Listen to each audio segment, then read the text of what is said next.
I'm going to go ahead and get started. Want to make this interactive, so along the way, if you do have any questions, anything, just stop me and I'll do my best to answer those questions. And I've got some questions for you guys as well. So obviously this is your 2021 internet marketing plan. And today what we're going to cover is we're going to set some goals. And I'm going to give you some worksheets. I'm going to give you a workbook to kind of start going through some of these things and really optimizing your site for conversion. Jay, who's on the call, is one of our clients, and he knows that that's a big push for us, is not just to give you a website that looks pretty, but one that converts those leads. And that's a huge piece of everything you should be doing moving forward. So, we're going to talk about that. We're going to talk about kind of the big picture of all the different online channels you need to be looking at, what the latest trends are for this year, and we're going to build a plan to kind of put you guys in the right frame of mind and have some goals to hit moving forward. So obviously mute your cell phone if you can. Don't look at too many cats. In fact, I'm going to mute my cell phone now because I forgot to do it too. And somebody will call immediately, right? Yeah, if you're excited about getting better results, this is going to really help you out. If you stay to the end, I put together some really cool checklists and some things around top keywords in the different industries and window treatments, awnings, signage industries, so that you can have a good idea of what those keywords are, what kind of search volume those are getting, in other words, how many people per month are looking for those terms. I'll talk about that at the end. My name's Will Hankey. My company is Window Treatment Marketing Pros. And we've been doing this for coming up on 24 years now. I'm on the board of directors at the Custom Home Decor Network. I'm an active member of the Window Coverings Association of America and some other stuff, right? But we've been around for a while. We just got rated one of the top rated SEO blogs, which was exciting. That was a big award for us.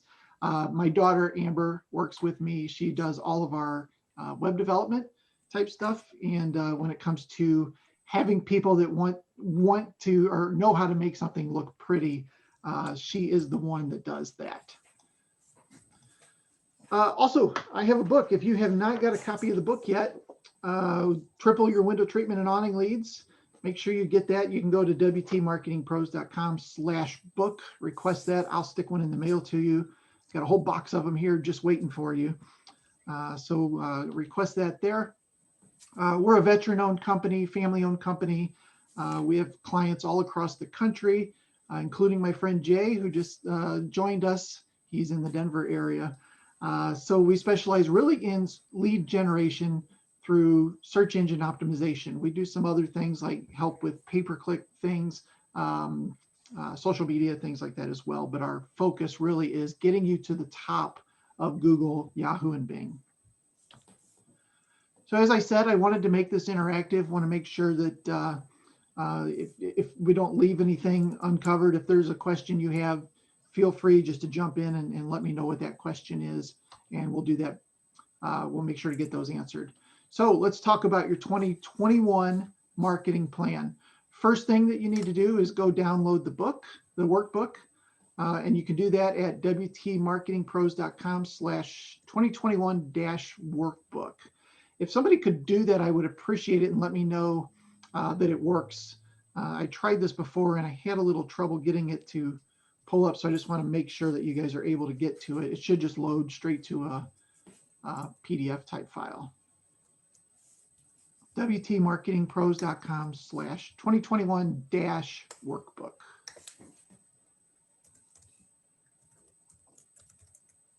So once you get that plugged in, let me know if it came up. Yeah, we're good. Daniel said it did. Awesome. Thanks, Daniel. Awesome. So this workbook will help you both today in the presentation, but even afterwards, you can go back and kind of fill some of these things in and really give yourself a good marketing plan moving forward. So let's start with something interactive. What's the hardest part about marketing your business online?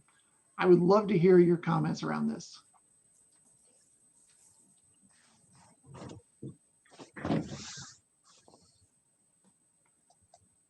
Targeting the right audience. Targeting the right audience. All right, yeah. Finding out where those people are, who's raising their hands, and when they're in the buying mode, right? That's a good one. What else? Finding the most cost-effective way of finding that audience. Yeah, yeah, that's a tough one. You know, especially around things like Google AdWords. A lot of business owners get these marketing pieces from Google, you know, and spend $50, you know, and before you know it, you're out $500 and you maybe got a lead or two out of it. So finding different channels that have an ROI that isn't insane, right? That's a good point. Any others?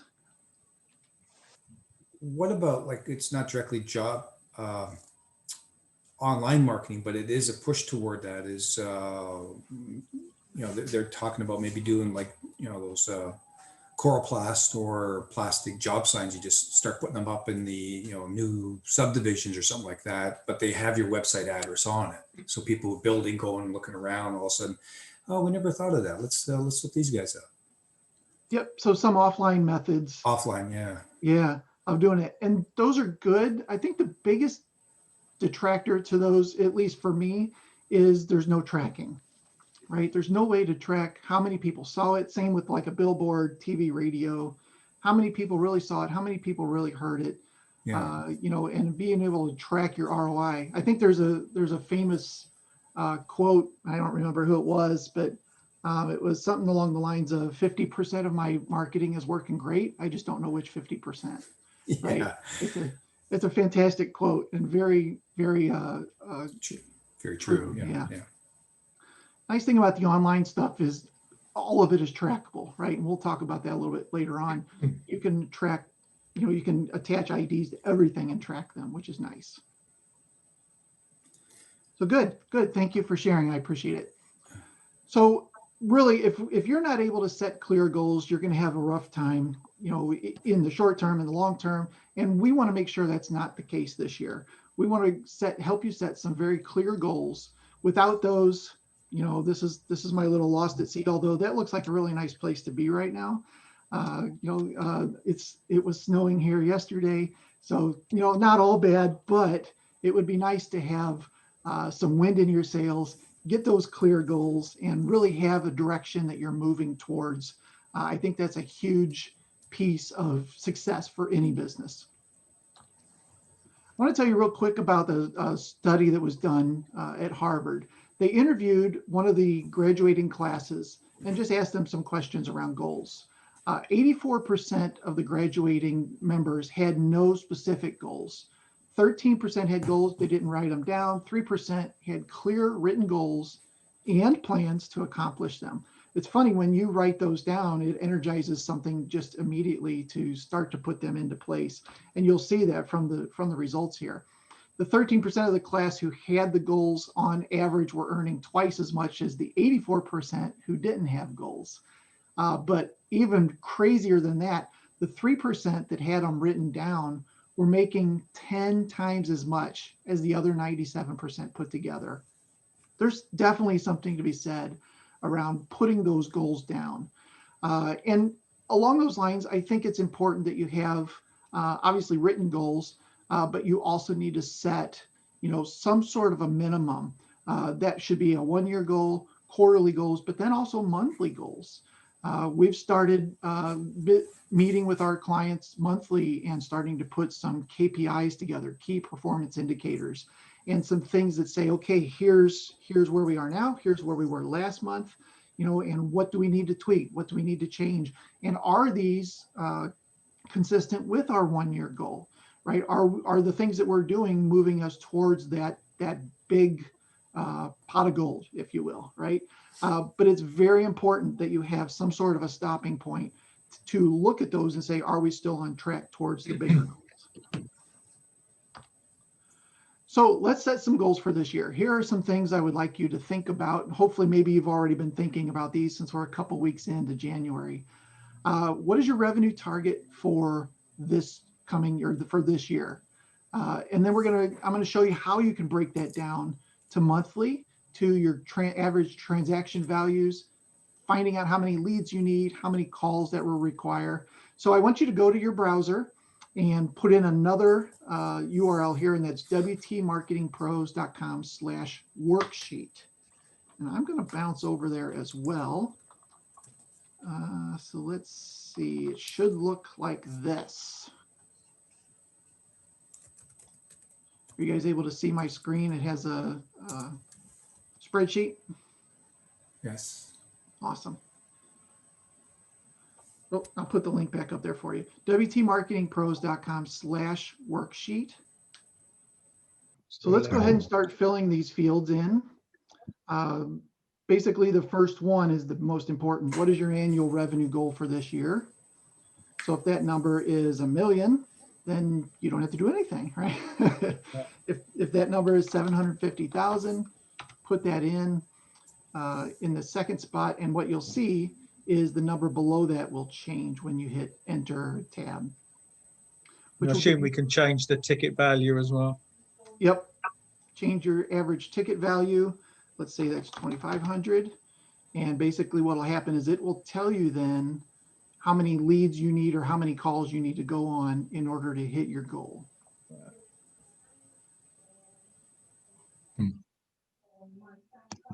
So once you have the line 8, your annual revenue goal set in, and then your average ticket value, that'll give you how many leads per month to hit that number.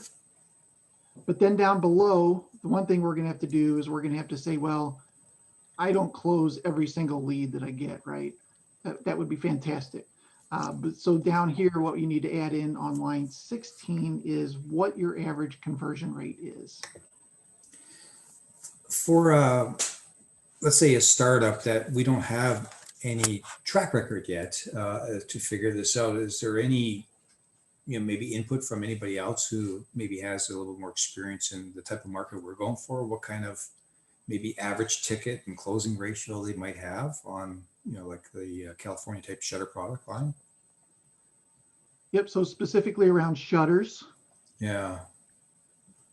Where I am in Maine, I don't have a huge amount of competition, so our closure rate's quite high. But I'm sure if you live in an area like Florida, you're competing against 5 or 6 other people, so it's difficult really put a number on that. Phil, he's up in your area. He's in Will's in Canada, right? Yeah, I'm in Ontario, Canada, kind of like halfway between Toronto and, let's say, Detroit in the southern Ontario province. So probably similar climate as yours, I would guess. Yeah, I mean, I don't quote a huge amount of shutters. I mean, I quoted one yesterday, and the call I took since I've been here, I got the job. So that's a good start. I only shutters. I probably only quote one a month. So we don't do a huge amount of shutters. Oh, well, one of the other partners, he's been prowling the subdivisions, and he says, like, I drive up and down, and I can see through the windows, and I see a lot of shutters going in on the, the back of houses or front of houses. So we must have some market going on up here. So that's why we're trying to break into it. Yeah. Like, Phil, would you be comfortable sharing your average ticket value for shutters? Yeah. The one I just measured yesterday, what was that, Sandra? The shutter job, yeah. It's quite a nice job. It's probably about 10,000. Okay. Yeah, but our normal shutter job is probably 3 to 5. That's kind of the rough figure we had in mind, but we were just kind of guessing, Yeah, but this particular one is a brand. Well, people just out of state moved here, and the whole house is being done. So,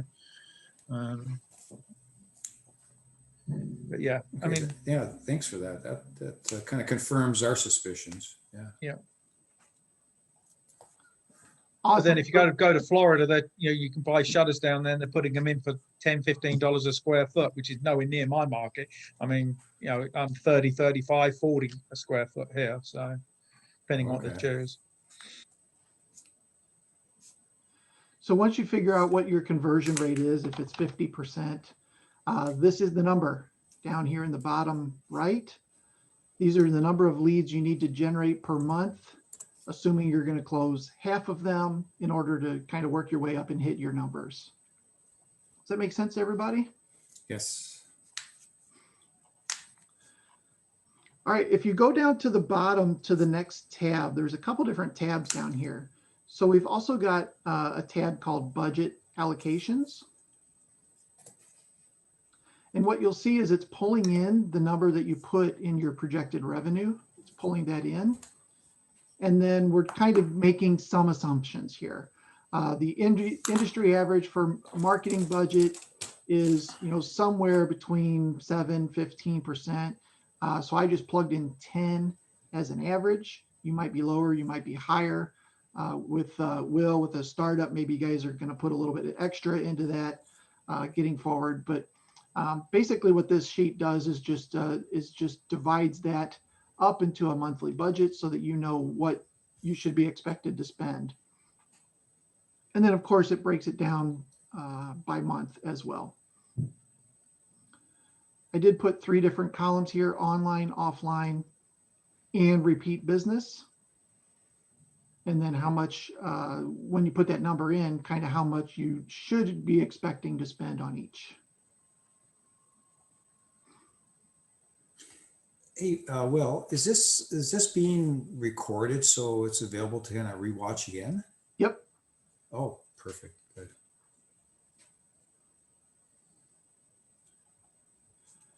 So the budget allocation, there's not a whole lot you have to do here. Probably the biggest piece is just you changing this marketing budget percentage if you wanted to make, if you wanted to spend less or more, and then it'll average those numbers out for you. As you scroll down a little bit, you'll see that it actually breaks it up into potential ways that you could do this: SEO, pay-per-click, any sort of retargeting that you might want to put money towards. It just gives you a really good idea of where you could put that, the marketing piece of that. The next tab at the bottom, there's 2 tabs. One is average cost per lead by source window treatments, and then there's also average cost per lead by source for awnings. So depending on which one you qualify for, the numbers are a little different, right? This is a pretty short little sheet either way.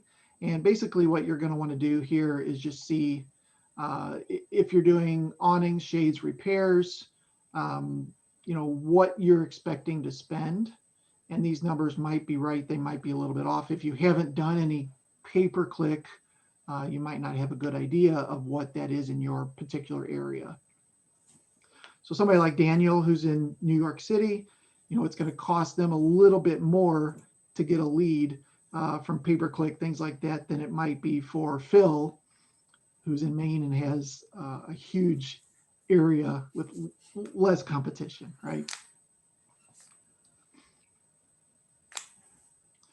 So this is a good one just to kind of keep an eye on over time. If you're not doing pay-per-click, these numbers might not be that good to you. But the idea here is to know how much am I spending to get each lead. If I go all the way back to my first sheet and I know that I need 50 leads, and my average cost per lead in this case is $25, then I know I need to spend $12.50 a month to get those 50 leads.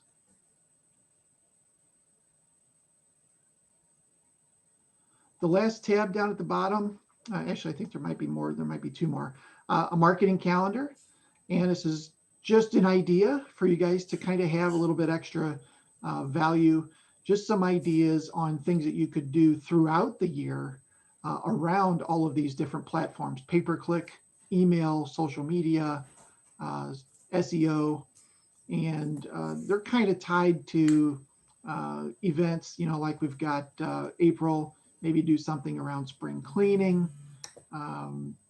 June is go green, or motorization, things like that. Obviously, October is a little bit towards bad stories, right?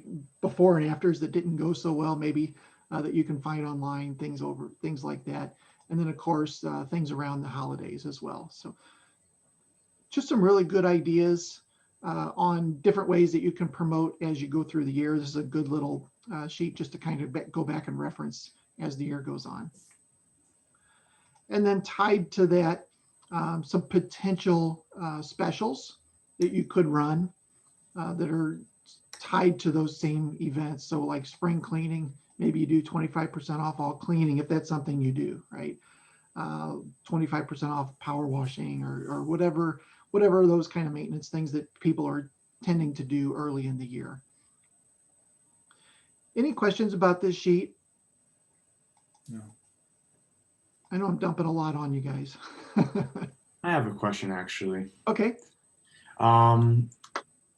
The page of, hold on, the budget allocations, right? Yep. So, I'm like fairly new into this type and, it's my first year in this business.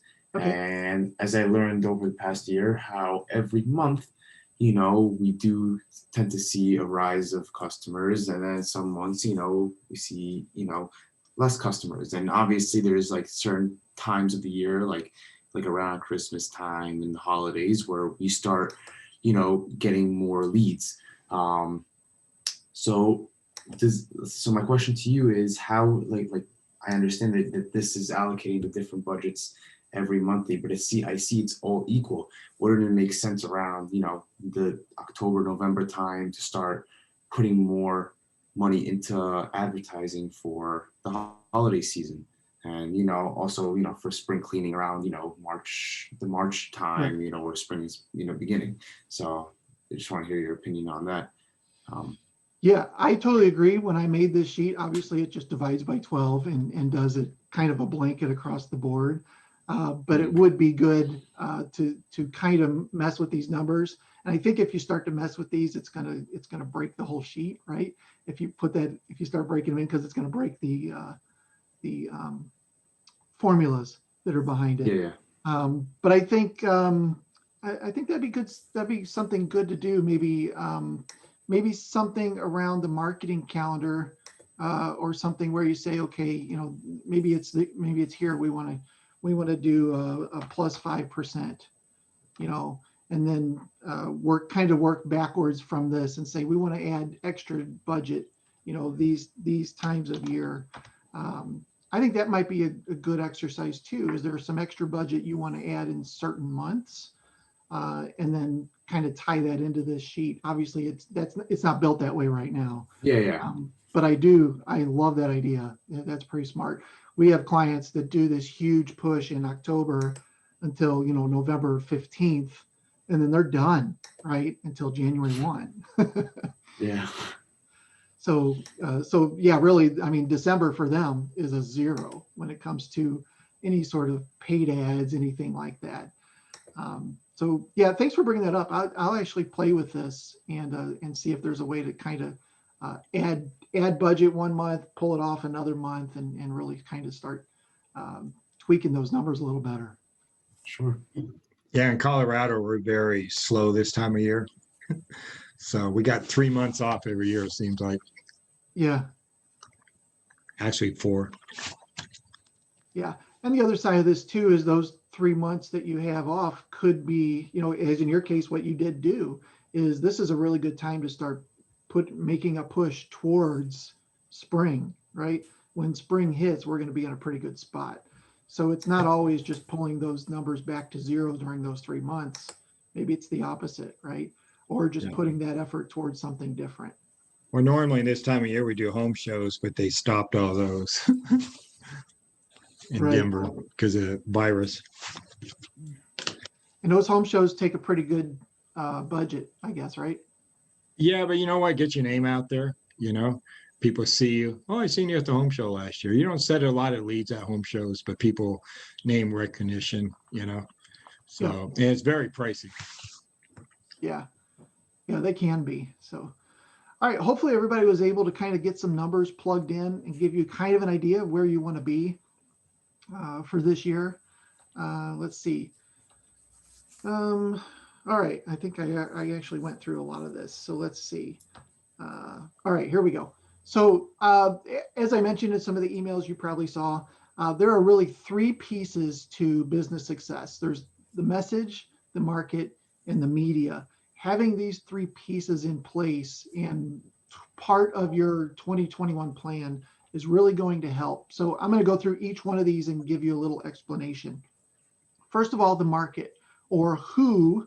I think, was it Will that's, or it was Daniel that said, I need to know more about my audience, what they're up to, what they're doing. So a good way to start that process is to know who is your ideal customer and be very specific about it too. Well, our ideal customer is anybody that owns a house. Well, maybe that's not true, right? Maybe what about somebody who's a landlord and has multiple houses, or somebody who owns a house that's worth 18 grand or something, right? Might not be your ideal customer. So it's very important to be very specific about who your audience is. Sometimes we call this an avatar, or we call this a persona, right? It's a specific person that you can start to define. And this really rolls over into your messaging as well, because you're able to speak to that person that has two kids and they're busy and their house is worth 250,000, and all these different pieces. You can start to speak to them a little bit clearer. So in the workbook is some information on who is your target customer avatar, but starting to kind of figure who is this person, and look at your past customers. Will, you're probably not going to be able to do that, but you can start to have a pretty good idea of it. Wow, I'm always talking with the female, right, in the family, and she seems to be the one that's always doing this, or they always have two kids, or they're always busy, or their house always seems to be at this level. There's a lot of different ways that you can obviously kind of start to define who this person is. And not everybody's going to fit exactly into your mold, but you're going to have a pretty good definition of who those people are. So I encourage you to go through the workbook, look at some of these things, and circle the ones that make the most sense. And there could be others that maybe aren't part of what I've created here. As an example, homeowner, 35 to 55, typically a female, married, 2 to 3 kids. Their household income is X, and they're family oriented, they're reliable, they like to please people. And then at the same time, also start to figure out, what are their pains and frustrations. Are they tired of the sun shining in the afternoon? Are they just too busy to get this done themselves? Is there something broken and they just want it fixed, right? Or something around the blinds with the cords, that stuff. Or somebody like me who just loves home automation and just wants to start motorizing everything and tell Google just to take care of it, right? So a lot of different pains and frustrations, things that people are wanting to do, but maybe can't for some reason, or just looking for somebody to solve that problem. Also along those lines, fears and implications. What are they worried about? Are they worried about you coming in with muddy shoes, right? Are they worried about the pandemic? Obviously, are you going to wear your mask? Those sorts of things. Though, all of those, I'm sure you guys are addressing those long before today. But are they worried about you not showing up on time? Are they worried about you have to order parts and it turns into a 2-month process? Something like that. Write those down and definitely consider those, because taking a lot of those head on will alleviate those fears and increase your chances of getting that conversion or that job. And then obviously their goals and desires. What is it that they want? And beyond just getting their shutters installed, right? What else are they thinking about? They want to get to other appointments on time, right? They want to make sure that the house looks great before the holidays. Those sorts of things definitely need to be taken into consideration as well. Great little quote. If you can see Joe Smith through Joe Smith's eyes, then you'll know how to sell what Joe Smith buys, right? Having that understanding is going to make it a lot easier when it gets to the ask for the sale. Any questions about the market or the who piece of this? No. Awesome. All right, let's talk about the message. So what is it you're going to say, right? Here's a great, now that you have an avatar, a kind of a person in mind, right? Why should they choose business with you over a competitor? What comes to your mind first? We're better, right? Customer service. Customer service. Yep. We were thinking Online of going a little. reviews. Sorry. Go ahead, Phil. Reviews seem to be the big thing for me. Google reviews. Google reviews is a big one. So you just show them that versus your competitors, and here's 82 other people that said we were great. So what else? Prices. Prices? Qual- Sure. Quality. The quality of the Quality of products. Quality of the product. I love it. I have an awning that nobody else in Colorado carries. Has all the bells and whistles. Has the best warranties. So that's how I stand out. Yeah. Those are great. And even Is some there- little additions like Jay, I know that your awnings have the LED lights in them. Little things like that can help set you apart too, right? I'm the only one that has built-in LED lights into the arms, adjustable pitch for the slope, so when it's raining. So it has all the qualities for an affordable price. So That's awesome. all I gotta do is get the phone to ring. Awesome. So definitely take some time to think of what are some things that sets us apart from some competitors.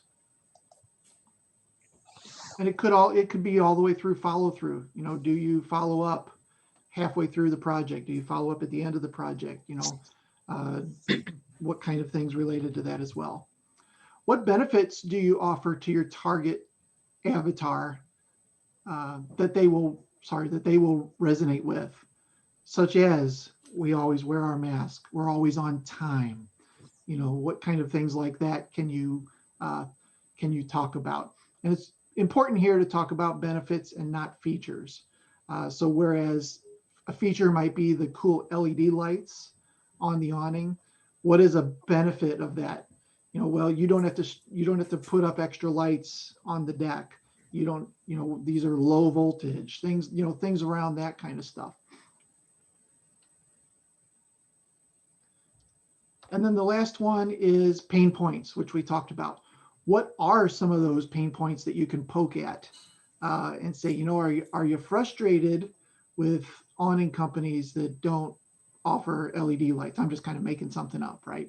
Are you frustrated with not being able to hang out on the deck after 8 o'clock at night? Something like that. But whatever those pain points are, and then start to poke at those. Because that will agitate people into action sometimes. Here's some ideas: same-day service, emergency services, trustworthy staff, on time every time. I've seen several businesses do that. Obviously, some sort of a money-back guarantee, free in-home consultation. Those are always good too. Phil, I think you mentioned reviews. Reviews are a huge piece of getting people to say yes. And one thing I did want to bring up is there is a difference between a review and a testimonial. Testimonials tend to be something that you put on your own website that maybe are totally legit and somebody sent to you and said, you guys are the greatest. The problem with testimonials is websites like Google don't trust them. And the reason they don't trust them is because you could make them up, right? You can put the greatest stuff on your website about how wonderful you are, but Google's not going to take that into consideration. So getting reviews on those platforms are much more trusted from the search engine standpoint. And that could be Google, which is the big one, Google My Business. But there's also Yelp, Houzz, Facebook. I think they call theirs recommendations now, LinkedIn. But getting these other reviews on these other platforms are going to really help you get more customers, quite honestly, at the end of the day, like Phil mentioned. It's social proof, right? If somebody sees, here, I'll pull up here. if somebody sees 3 results, Shades by Design has 61 reviews, Biscayne Decor has 5, and Shade Store has 14, who is the obvious one that somebody's going to choose right off the bat just from looking at this? It's most likely Shades by Design, right? They've got the highest number of reviews. Now, they might not be the best, but they're definitely the best when it comes to getting reviews, right? They've got a great review game going on. Social proof, I mentioned this, is really just kind of a phenomenon that when somebody sees something like 61 versus 5 versus 14, they're just psychologically more likely to choose the one with 61 because that's what everybody else obviously chose, right? So definitely an important piece to have your reviews, have a good process in place around getting those reviews. So back in your workbook, take some time to actually make the case for your business. What separates you? What are some benefits for hiring you over a competitor? And put those down on paper and kind of start having that, bounce around in your head. What are different things, phrases that we can add to our website that both encourage them to fill out the contact form and at the same time maybe poke at their pain points a little bit. All right, any questions about the messaging piece?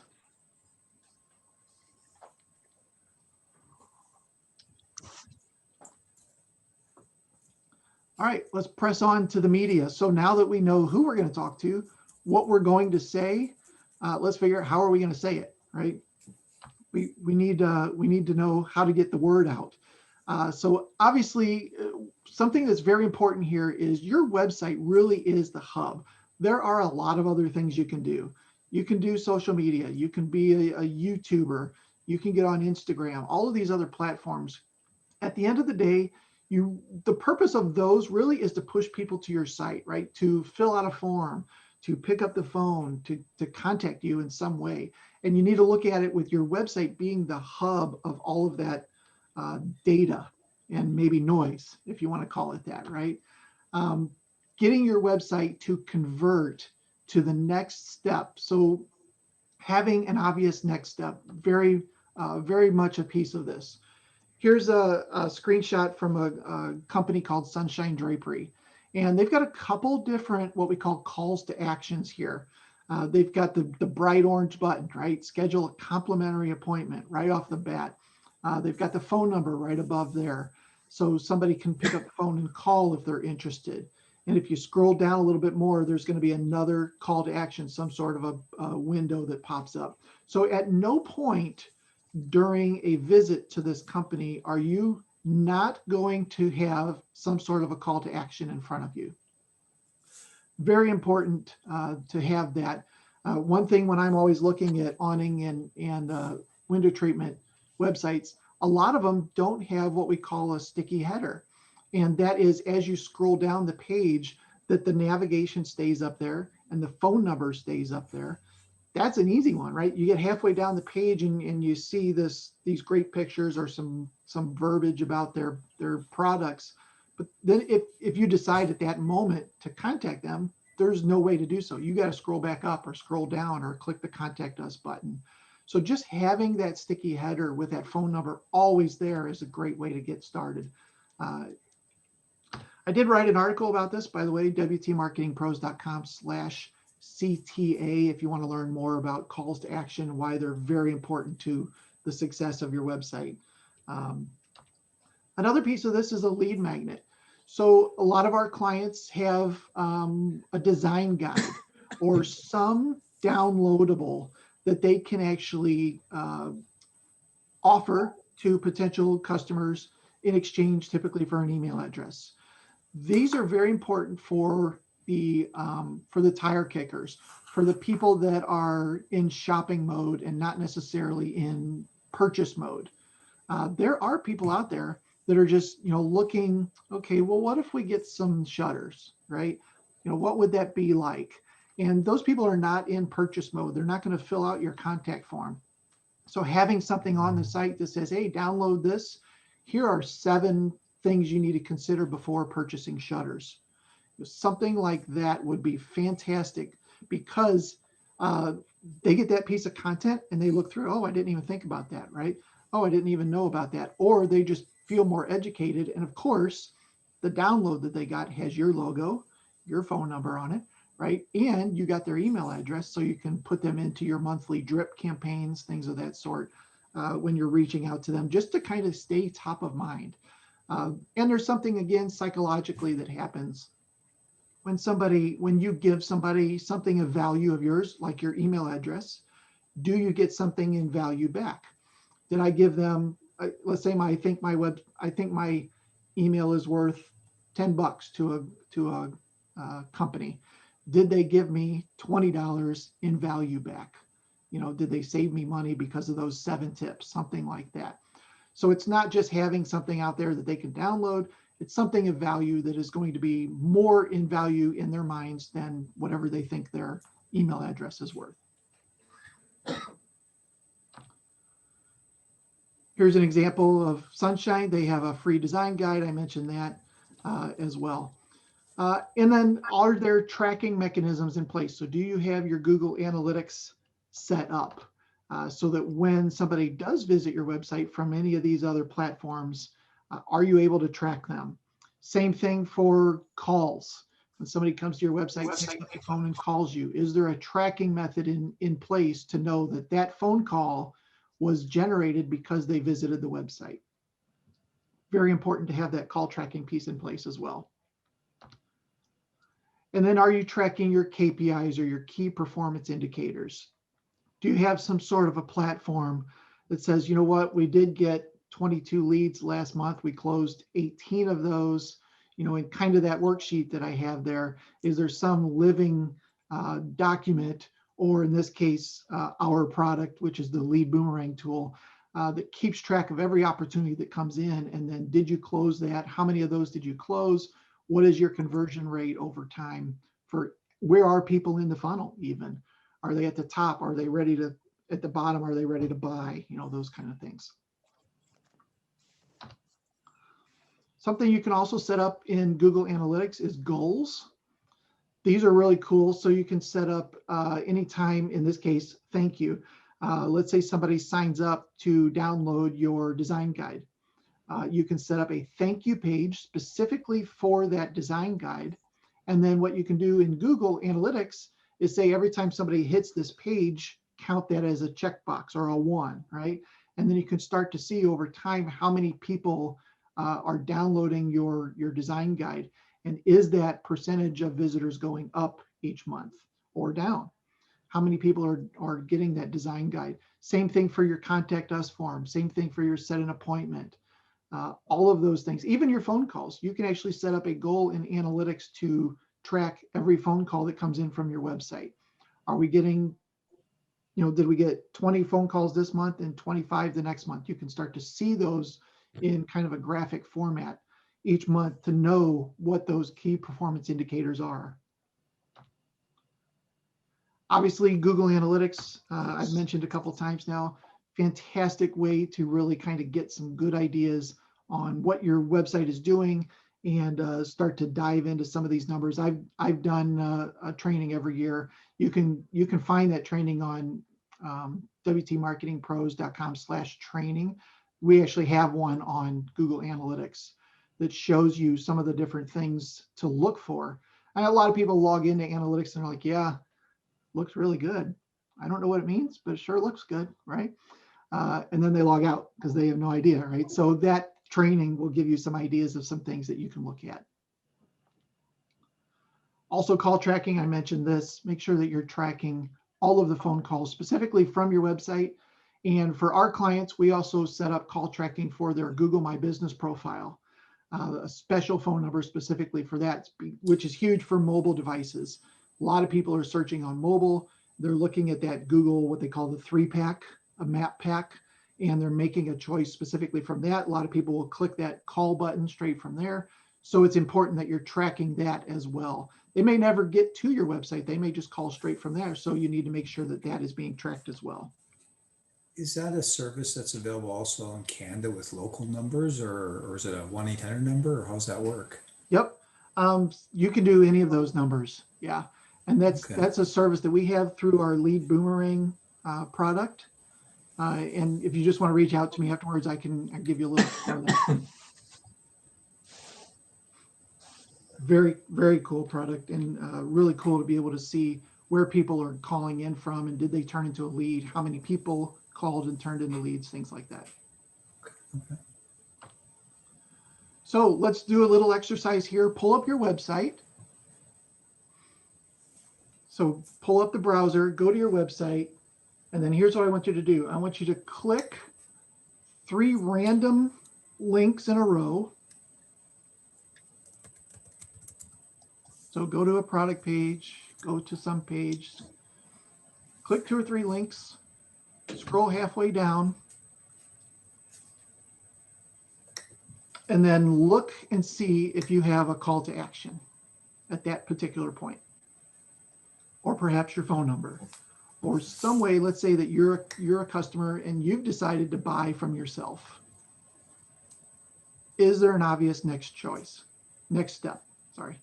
Will, are you able to see a call to action on yours, or do you guys have a website? There's just a temporary website put up now that we're trying to decide which direction we're going to go. We want to go a little more e-commerce because we want to focus on the do-it-yourself market as well as the installed market. So we're just, again, like a startup company. What we have is not a good website. Got it. Just somebody used the GoDaddy template, and we got one up there just to have something up temporarily, just with a phone number, address, and some pictures. But it's not our going forward model at all. Okay. All right. Let's move on. So obviously this could get real crazy really quick, right? We've gone through a lot of different things all at once. And at the same time, are you able to track some of these things? Do you have some sort of a piece in place to start to track these, whether that's opportunities, track your overall pipeline, have a CRM system, lots of different things. At the same time, what we see is 50 to 60% of your traffic leaves without raising their hand, without doing something.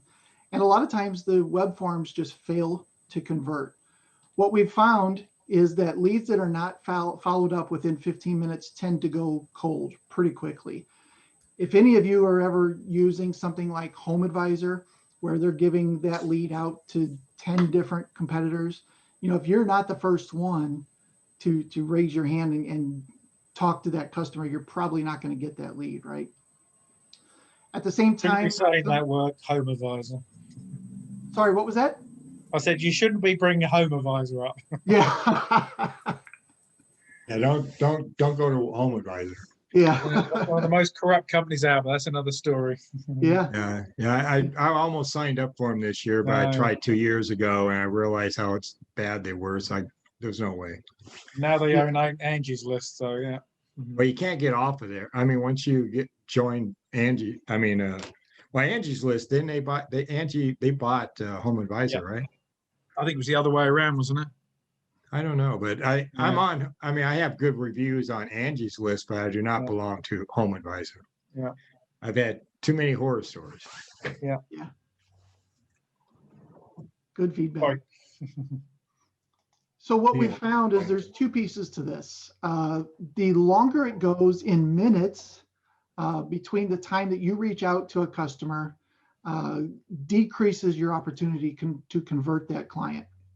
At the same time, the number of follow-up attempts that you make is probably going to help increase that. But it also does something else, is if you're able to reach out to that person, it's very likely that you're going to show, in their minds as some sort of a subject matter expert. You may even stop their searches for other companies if you're able to reach out to them fairly quickly. So it's important to leverage some sort of automations that really reaches out to them within the first couple minutes. Once they submit that form, reach out to them, drop a voicemail on their phone, send them a text message. Hey, saw your form. We'll be getting back to you shortly. And then automate some sort of a follow-up. build out a sequence of emails that reaches out to them every day or two, something like that, or maybe even text them, because that will, like I said, it'll stop their search from looking at your competitors. And at the same time, in their mind, you will be the authority when it comes to that. So at the end of the day, just some random numbers that I put together. If your average conversion rate is 30% on an average ticket of $650, when you get 100 leads in, you're looking at around 19 grand in revenue. That's okay, not too bad. But with some sort of automated follow-up in place, you can expect that that conversion rate to go way up. And that same 100 leads at the same average ticket price could more than be double in revenue for you. So just having this piece in place makes every lead much more valuable to you. So what 3 conversion elements do you think you could implement on your site? Obviously, the easy one is the phone number, some sort of a button to schedule your appointment, right? Have that at the top, the bottom, the middle. Fill out a form. What's that? Fill out like a form. Yep. Have a form right on the page. Yeah. Even a simple first name, phone number. Email, that's it. Yeah, email. Maybe, what project are you working on, or what do you need help with? Something like that. Yeah. All right. So, so far we've kind of decided on a clear goal. We put together some sort of a target. We understand the difference between the market, the message, and the media. Make sure that your website is optimized specifically for conversion and not just pretty.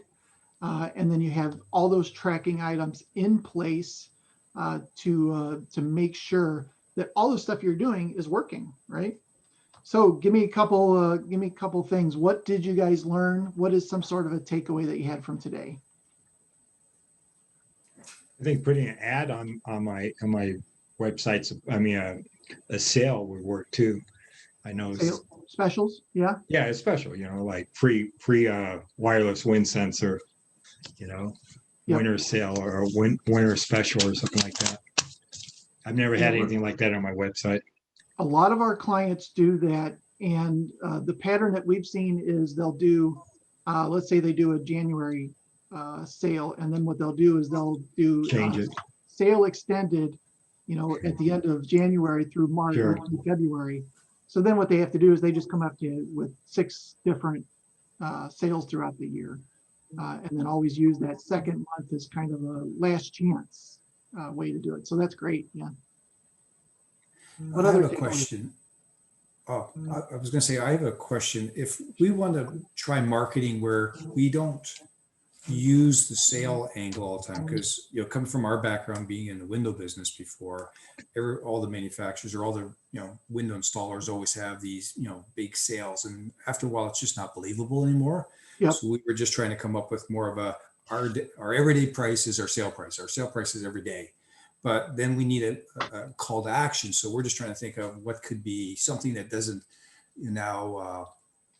detract or make us change our marketing push. Because we see a lot of blind companies, window treatment companies, 50% off, like buy one get 50% off. We didn't want to go down that path. We wanted to be more like, this is our every day is a good price. Because that's the direction we're going with our name too, like with the more factory direct type pricing. So trying to come up with a call to action is a little more difficult, other than maybe like free installation or save the tax or something. It's not quite as big of an incentive then, but. Yeah, I think maybe it's, you don't relate it to the sale at all. You relate it to the benefit, right? So it's you have a button that says experience the difference or something like that, right? That really just emphasizes the fact that we're not doing these crazy sales all the time. And when they click that button, maybe there's a little blurb at the top of the page that says, we're not manipulating the prices all the time. This is the price. We've made the lowest price for you. Fill out this form to experience the difference, or something like that. Yeah, because we want to come across like being the honest choice, you know. Yep. Let's see if it works though. Right. Yeah. Yeah. Yeah. I like that honest, that word honest too. That's a good way to do it. Sometimes, yeah, like no haggle price or something, you know? Yeah, yeah. Yep. That's good too. Awesome. Well, if you've been on any of my training in the past, you'll know that this is just one piece of what we call our digital dominance method. And there are a lot of pieces to this. You know, we've talked about this in the past. You know, today we talked a lot about kind of the overall goal of everything. But there's a lot of pieces, right? There's SEO, there's traffic, there's content, there's building things in the right way. You know, if you were to just focus on one thing this month, I would probably end up giving you two things. First of all, content. Look at the content on your site and see if it is speaking to that avatar. Is it speaking to that person that you want to be your customer? Or are you using words like cheap, you know, and low price and just playing the pricing game? Maybe that's not what you really want to play. You know, so having that content speaking to that particular avatar would be a great place to start with your overall website. And the second piece I've mentioned before, make sure that your Google My Business profile is 100% optimized. There is a training session out on our website under about this as well, wtmarketingpros.com/training. There's a complete training on how to kind of optimize your profile. This is big. This is huge. 60 to 70% of all searches now are mobile. So having this in place is really going to help get more leads, because a lot of those mobile users will choose from these three listings in that map pack. They might not even go down to the organic results. Start getting those reviews. Phil already mentioned this. Getting those reviews in place is really going to help. It's going to help with your social proof. And focus on the ones that are most important. That would be obviously Google, your Google My Business profile, maybe Facebook, Yelp, maybe Houzz, things like, you know, the really popular ones. Does Bing get any traction nowadays? So Bing, yes, it's bingplaces.com is where you would want to go for that. And they have basically the Google My Business knockoff there. Bing is interesting because if your demographic skews to the older crowd, a lot of those people are using Bing. And the reason is it comes pre-installed on their computer and they don't want to change their search to Google or something like that. So there is definitely some potential there, both on the Bing Places, the map pack, and even the pay-per-click. Good question. So one thing I did not mention was social media today because I didn't want to bore you for another hour on it. But social media does have a place in the system. It's a piece of the digital dominance method. And I have done training on that as well out there. So we're not going to kind of go over that today. Same with paid ads. We've talked a little bit about pay-per-click and having those things in place. Pay-per-click is a great supplement, a great way to get extra people, get in front of them quickly and have them raise their hands as well. All of these are at wtmarketingpros.com/training. All right, last piece of this. Make sure that you're looking at your workbook and that you go back and put in what are the 3 initiatives that you need to focus on this year, or is it, you know, this quarter? Put those down, write those down, and, you know, start to take some action on those 3 things that will start to move your business in a positive direction. If you do need some one-on-one help, we're more than happy to jump on a call with you, wtmarketingpros.com/strategy. We pull up your website, pull up your competitors, go through those, see what is going on with them and kind of what you're up against. You can fill out our form there at the link there, and we'd be happy to chat with you about it.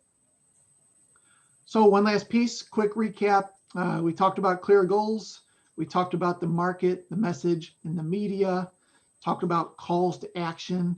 Make sure you have your tracking in place for this year, and then go out there and kick some butt. That's the big piece of this, right?